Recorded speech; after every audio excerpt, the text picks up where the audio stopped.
by billionaires.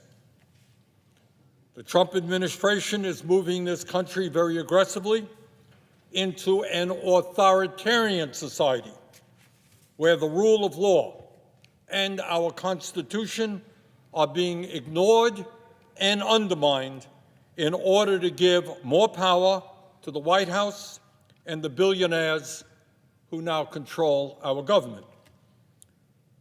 The Trump administration is moving this country very rapidly toward a kleptocracy, where the function of government is not to serve the needs of ordinary people, but to enrich those who are in power.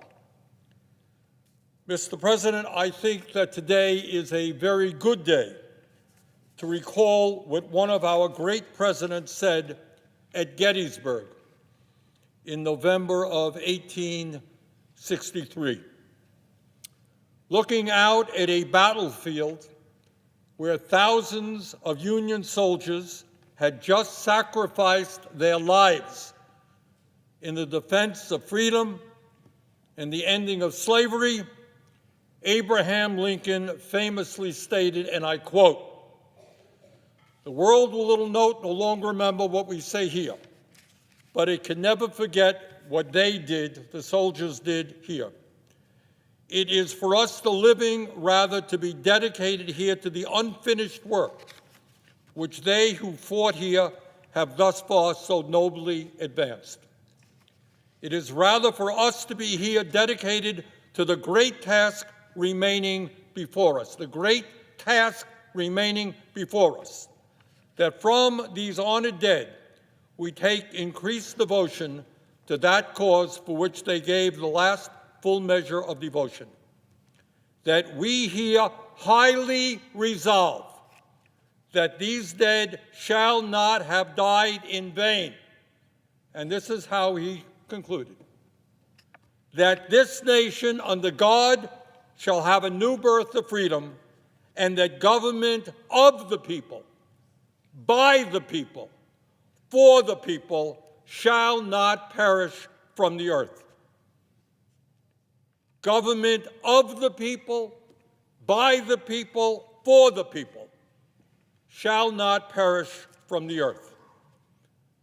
Mr. President, I fear very much that under President Trump, we are not seeing a government of the people, by the people, for the people, but rather a government of the billionaire class, by the billionaire class, and for the billionaire class. And what is really interesting is that none of this is happening behind closed doors. It's not being done in secret. It's right out there for everybody to see. Several weeks ago, Donald Trump was inaugurated for a second term as president. Standing right behind him were the three richest men in America: Elon Musk, Jeff Bezos, and Mark Zuckerberg. Combined, these three men are worth $920 billion. These three men own more wealth than the bottom half of American society, 170 million people. Three guys, 170 million people. And I should point out, and this should tell you exactly where we are going as a nation, these three men, wealthiest three in America, have become some $232 billion richer since Trump was elected a few weeks ago. Three guys, $232 billion richer since Trump was elected. Mr. President, this is how an oligarchic system works. Elon Musk, the wealthiest person in the world and now a key part of the Trump administration, spent over $277 million to get Trump elected. In other words, within a corrupt campaign finance system, which allows billionaires to spend as much as they want, he helped buy the election for Mr. Trump. Jeff Bezos and Mark Zuckerberg, the second and third wealthiest people in our country, both kicked $1 million each into Trump's inauguration fund. And let us remember that Mr. Bezos, who among other things owns the Washington Post, rescinded the endorsement of that paper for Kamala Harris just before the election. Mr. Bezos was showing early on that he was willing to bend the knee for Donald Trump.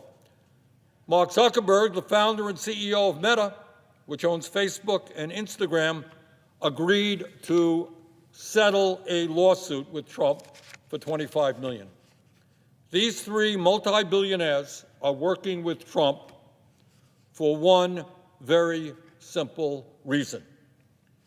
They understand that Trump's policies are designed to make the very wealthiest people in this country even richer. Since Trump's election, Mr. Musk has become $154 billion richer. Not bad in a couple of weeks' time. He earned a great investment. He only spent a couple of $100 million on the election, and now he's $154 billion richer. Mr. Bezos has become $35 billion richer, and Mr. Zuckerberg has become $43 billion richer. Mr. President, I am concerned not only about the growing movement toward oligarchy in this country, but I am deeply worried that under the leadership of President Trump, we are moving rapidly towards authoritarianism. And all over this country,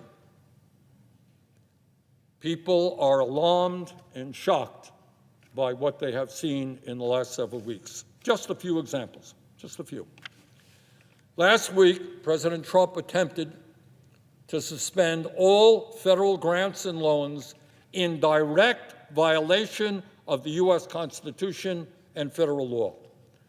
As every third grader in America knows, or I hope knows, the power of the purse in the United States belongs to Congress, not the president.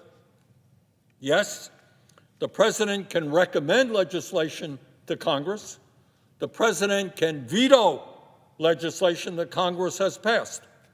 But he does not have the power to unilaterally terminate funding and legislation that has been passed by the U.S. Congress. That is a dangerous and blatantly unconstitutional act. And I should add that Trump's blocking of federal funding would have had a horrific impact on millions of Americans who utilize programs like Medicaid, Head Start, community health centers, Meals on Wheels, homeless veterans programs, and many, many other initiatives. Tens of millions of Americans, including some of the most vulnerable in our country, were impacted by that decision. But that's not all. A few days ago, Trump fired 17 inspectors general, independent government watchdogs that were created by Congress in the wake of the Watergate scandal to prevent the abuse of power by the executive branch. Last week, President Trump fired a member of the National Labor Relations Board, and in so doing, effectively neutered the only federal agency in America with the authority to hold corporations accountable for illegal union busting and to protect the constitutional right of millions of workers who want to join unions in order to earn better wages, working conditions, and benefits.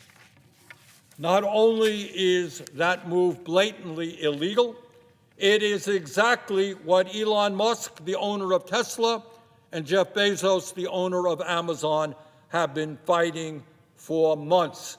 They don't like unions. And what Mr. Trump has given them is the opportunity to make it much, much harder for workers to organize in their companies. President Trump also illegally fired members of the Equal Employment Opportunity Commission, the only independent commission in our country that protects workers against discrimination in the workforce. Further, and what should upset every American, no matter whether